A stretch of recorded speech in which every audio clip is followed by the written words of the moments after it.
ప్రేక్షక బాంధవులందరికీ సనాతన పాంచజన్యం ఛానల్కి తిరిగి స్వాగతం. మనం గత వీడియోలో శంతను మహారాజుకి గంగకి భీష్ముడు పుట్టడం అతని జన్మ వృత్తాంతం తెలుసుకున్నాం. ఆ తరువాత ఆ గంగాదేవి ఆ బాలుడిని తీసుకొని మాయమైపోయిన క్రమంలో బాధాతప్త హృదయంతో కుమారుణ్ణి తలుచుకుని శంతన మహారాజు రాజ్యానికి చేరుకుంటాడు.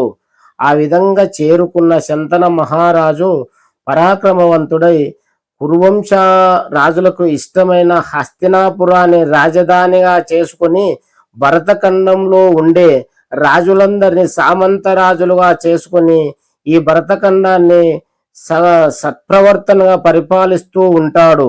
ఆ విధంగా జరుగుతూ కొంతకాలం గడిచిన తరువాత ఒకానొక రోజు శంతన మహారాజు వేటకు వెళ్ళి ఒక క్రూరముగాన్ని సంహరించి ఆ నదీ పరివాహక ప్రాంతంలో కూర్చొని ఉంటాడు. అదే సమయంలో ఆ గంగా ప్రవాహం తగ్గి నీళ్లు అడగంటిపోయి ఉండటం గమనిస్తాడు.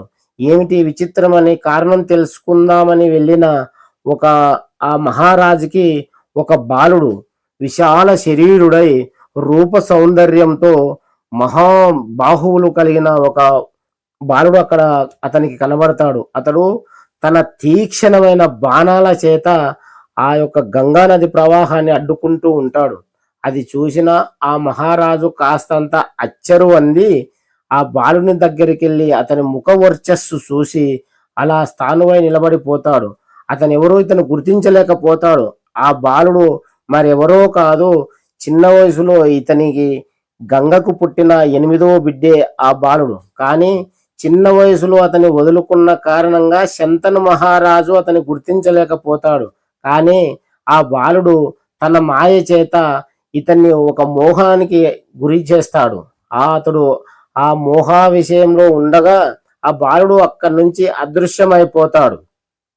అలా వెళ్ళిన తర్వాత ఈ శంతను మహారాజుకి అనుమానం కలిగి గంగను పిలుస్తాడు. పిలిచి నా కొడుకు ఎక్కడా అని అడుగుతాడు. అప్పుడు ఆ గంగ నవ్వుతూ కుడి చేత్తో ఒక కుర్రాన్ని సకల ఆభరణాలతో ముస్తాబు చేసుకుని వచ్చి ఇతని ముందు నుంచోబెట్టి, మహారాజా, ఇదిగో నీ వల్ల నా 8వ గర్భాన పుట్టిన ఈ బాలుడే ఈ బాలుడు కనుక ఇతను తీసుకుని వెళ్ళు. ఇతను బహు పరాక్రమవంతుడు, పరాక్రమంలో దేవేంద్ర సమానుడు. వశిష్ఠ మహర్షి దగ్గరగా సకల వేదాలను అవపోసన పట్టిన వేద విద్యా పారంగతుడు ఇతను. అట్లాగనే శత్రు భయంకరుడైన పరశురాముడు అవపోసన చేసుకున్న సకల ధనుర్విద్యను మొత్తాన్ని ఇతను కూలంకషంగా నేర్చుకున్నవాడు. కాబట్టి ఇతడు పరాక్రమంలో దేవదానవులను ఓడించగలవాడు. ఇతన్ని తీసుకెళ్లి సుఖంగా జీవించు, నా మాట ప్రకారంగా నీ కొడుకు నీకు అప్పజెప్పుతున్నానని చెప్పి గంగా అక్కడి నుంచి వెళ్ళిపోతుంది. ఆ వెళ్ళిపోయిన తర్వాత మహదానంద భరితుడైన ఆ శంతన మహారాజు కొడుకును తీసుకొని రాజ్యానికి వచ్చి సపరిపాలనగా సాగిస్తూ ఉంటాడు. అలా 4 సంవత్సరాలు గడిచిపోతుంది. అలా గడిచిపోయిన తర్వాత ఒకరోజు శంతన మహారాజు యమునా నది తీరాన వన విహారానికి వెళతాడు. ఆ వనంలో అతడు విహరిస్తూ ఉండగా అతని ముక్కుకి చెప్పడానికి వీలు పడినటువంటి, వివరింపశక్యము కానటువంటి ఒక దివ్య సుగంధ పరిమళం అతని ముక్కుకి తగులుతూ ఉంటుంది. అది వాసన చూసిన మహారాజు ఏమిటి దివ్య పరిమళము ఎక్కడి నుంచి వస్తుంది తెలుసుకుందామని వెళ్ళగా ఆ యమునా నది తీరంలో అత్యద్భుత సౌందర్య రాశి దేవకాంత వలె ఒక బేస్తకన్య పడవ నడుపుతూ అతనికి కనబడుతుంది. అది చూసి ఆమె అందానికి ముగ్ధుడైన శంతన మహారాజు ఆమె దగ్గరికి వెళ్ళి, ఓ సుందరీమణి, నీవు ఎవరి కుమార్తెవు, నీకు ఇక్కడేం పని అని అడుగుతాడు. అప్పుడు ఆ సుందరి నీలచూపులు చూస్తూ సిగ్గుతో కాస్త ఒయ్యారాలు ఒలకబోస్తూ, మహారాజా, నేను దాశరాజు పుత్రికను, సత్యవతి దేవిని నేను, కావున నేను ఈ పడవ నడుపుతూ ఉన్నాను అంటుంది. అప్పుడు ఆ యొక్క మహారాజు ఆమె తండ్రి దగ్గరికి వెళ్ళి దాశరాజా, రూపవతి రూప సౌందర్యవతి గుణవతి అయిన నీ కూతుర్ని నాకు పట్టమహిషిగా పంపించు, పెళ్లి చేసుకొని ఆమెను అన్ని రకాలుగా చూసుకుంటాను అంటాడు. అప్పుడు ఆ దాసరాజు, నీకు పెళ్లి చేయడం నాకు ఎటువంటి అభ్యంతరం లేదు, కానీ నాకొక కోరిక ఉంది. నీవు సత్య ప్రమాణకంగా మాట ఇస్తేనే అమ్మాయిని ఇస్తాను అంటాడు. అప్పుడు ఆ దాసరాజు మాట విన్న శంతనుడు, ముందు నీ కోరిక ఏదో చెప్పు, నేను తీర్చగలిగిందైతే తీరుస్తాను అంటాడు. అప్పుడు ఆ దాసరాజు, ఏమీ లేదు, నీ తదనంతరము నీ రాజ్య పరిపాలనలో నా యొక్క కూతురి కొడుకులు మాత్రమే మహారాజులుగా ఉండాలి. నీ పెద్ద కొడుకు లేకుండగా నా కూతురు కొడుకులకు రాజ్యాభిషేకం ఇస్తేనే నీకు నా కూతుర్నిచ్చి పెళ్లి చేస్తాను అంటాడు. దానికి ఒప్పుకొని శంతన మహారాజు ఆమె అందాన్ని తలపోస్తూ రాజ్యానికి చేరుకుంటాడు.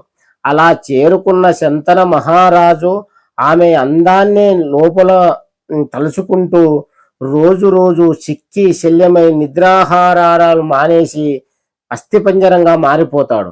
అలా తండ్రిని చూసిన ఆ దేవవ్రతుడు అతని అంతరంగిక మంత్రి దగ్గరికి వెళ్ళి, మా తండ్రి గారి రోదనకి కారణం ఏమిటి అని అడుగుతాడు. అప్పుడు అంతరంగిక మంత్రి, మహారాజా, ఏమీ లేదు, నీ తండ్రి ఎవరో ఒక వేస చిన్నదాన్ని చూసి ఇష్టపడ్డాడట.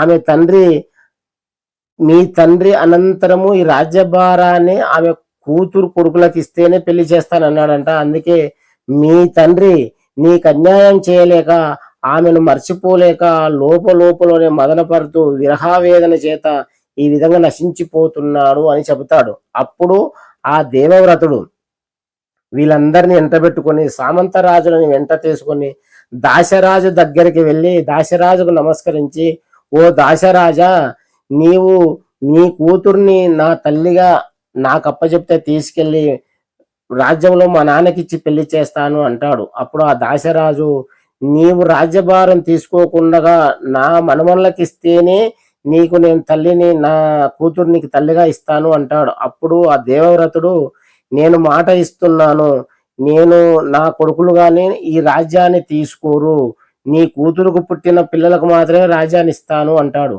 కానీ అందుకు ఒప్పుకోని ఆ దాశరాజు, అయ్యా, నువ్వు తండ్రి మీద ప్రేమ చేత ఈ విధంగా ఈ కార్యానికి ఒప్పుకున్నావు, నీవు మాట మీద నిలబడతావు, కానీ మునుముందు నీ కుమారులు మాట మీద నిలబడతారని నాకు నమ్మకం ఏమిటి అంటాడు.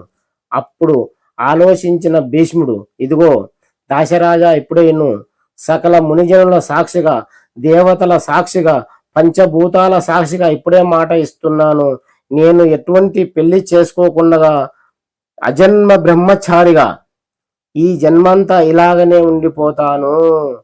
అప్పుడు నా కొడుకులు పుట్టరు కదా, నీకు నీ మనవళ్ళకు పోటీ రారు కదా, ఇప్పుడన్నా నీ కూతురు నాకు తల్లిగా ప్రసాదించు అంటాడు. ఆ మాట విన్న దాశరాజు తన కూతుర్ని అతని తల్లిగా పంపడానికి ఒప్పుకుంటాడు.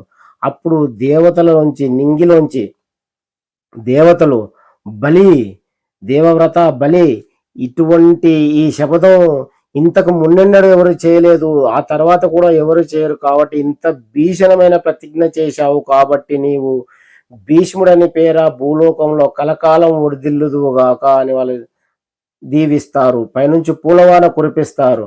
అప్పుడు ఆ యొక్క దేవవ్రతుడు ఆ అమ్మాయిని తీసుకొని వెళ్ళి తండ్రికి అప్పచెప్పి, ఇదిగో నాయన, ఈమెను పెళ్లి చేసుకొని సుఖంగా ఉండు అంటాడు. అది గమనించిన సంతోషపడిన శంతను మహారాజు, నా కోసం నీవు జీవితాన్ని ధారపోసావు కదా, ఇదిగో నీకు నేను వరనిస్తాను, నీవు కోరుకుంటే తప్ప నీ మృత్యువు నీ దగ్గరికి దరిచేరదు, నీవు కోరుకుంటే నీకు చావు వస్తుంది, కానీ అంతవరకు నీకు చావు రాదు అంటాడు.